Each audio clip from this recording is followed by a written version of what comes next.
নিজেকে বাংলাদেশি হিসেবে পরিচয় দেওয়ার জন্য সেই রমজান মাসে রোজা রেখে বাড়িতে যেতে হলো।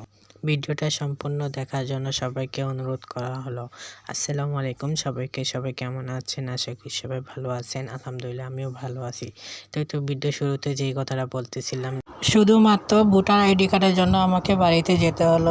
যেহেতু এক তো রমজান মাস আর এক তো কি বললো এই সময়টা যাওয়ার মতো না, তারপরেও যেতে হলো। যাই হোক, আমার ভোটার আইডি কার্ডে ফিঙ্গারে ডেট পড়ছিল রমজান মাসে, বেশ কিছুদিন আগেই এই ছবির ভিডিওটা। যাই হোক, এই তো আমরা চলে গেলাম রমজান মাসে সেরি টেরি খেয়ে আমরা সকাল 6টার দিকে রওনা দিয়ে দিলাম এয়ারপোর্টের উদ্দেশ্যে। তো আমার সাথে আমার আম্মু ছিল, আমি আর আমার আম্মু গেছি, আর আমার একটা বোন ছিল, সে আমাদের বাসায় বেড়াতে আসছিল, সে বাড়িতে চলে গেছে। আর রিয়া সাহেব আমাদেরকে গাড়িতে উঠে দেওয়ার জন্য উনি স্টেশন পর্যন্ত গেছিল।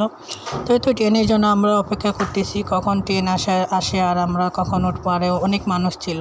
তো ফাইনালি দেখতে দেখতে আমাদের ট্রেনটা আসলো। ট্রেনটা আসার কথা ছিল 6টা 40-এ, সেহেতু 10 মিনিট লেট করছে, কারণ 7টা বাজে আসছে। তো আমরা টিকিট মতো অনুযায়ী আমরা সিটে বসে পড়ছি, আর অনেক মানুষ যেহেতু ছিল ওঠাতে একটু কষ্ট হয়েছে। তারপরে তো সকালের ওয়েদার দেখতে দেখতে আমরা প্রায় চলে যাইতেছি। আর সকালবেলা ভালোই লাগতেছিল, কারণ একটু কুয়াশা ছিল, দেখতেই পাচ্ছেন আপনারা। আর শীতও ছিল, মোটামুটি হালকা শীত ছিল, এত বেশিও ছিল না। তো এই তো সবুজ শ্যামল দেশ ঘুরতে ঘুরতে আমরা প্রায় বাড়িতে চলে যাচ্ছি। আর বেশ ভালোই লাগতেছিল, কারণ সকালবেলায় যেহেতু একটু কুয়াশা ছিল, ঠান্ডা ঠান্ডা, তো ভালোই লাগতেছিল, আবার মিষ্টি মিষ্টি রোদও ছিল। তো এই তো সুন্দর একটা জার্নি নিয়ে আমরা প্রায় বাড়ির কাছাকাছি চলে আসছি। আর এত ভিডিও করা হয়নি, কারণ রোজার মাস তো বেশ কষ্ট হয়ে গেছিল।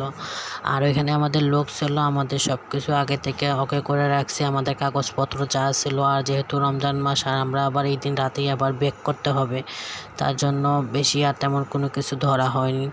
তারপরে এই তো ট্রেনে যাইতেছিলাম, আর সিলেট যেহেতু অনেক দূরে, 4-5 ঘন্টা বসে থাকতে হয়, আর বসতে বসতে পা প্রচুর ব্যথা হয়ে যায়। তারপরে এই তো ফাইনালি আমাদের বাড়ির প্রায় কাছাকাছি চলে আসছি। অনেকটাই ভালো লাগে যে নিজের দেশে চলে আসছি বা নিজের গ্রামে চলে আসছি। দেখতেই পারতেছেন কি সুন্দর চারপাশে চা বাগান। শ্রীমঙ্গলে আসলে এই ভিউটা দারুণ লাগে।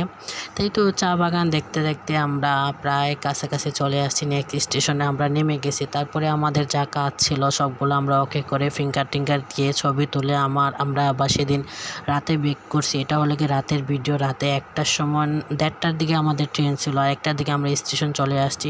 আমরা প্রায় রাতে এই দিন ট্রেন অনেক দেরি করছিল, 2টার সময় ট্রেন আসছে, 1:30টার সময় আসার কথা ছিল, 2টার সময় চলে আসছে। পরে আমরা ট্রেনে উঠে আমরা ওইখানেই সেরি খাইছি।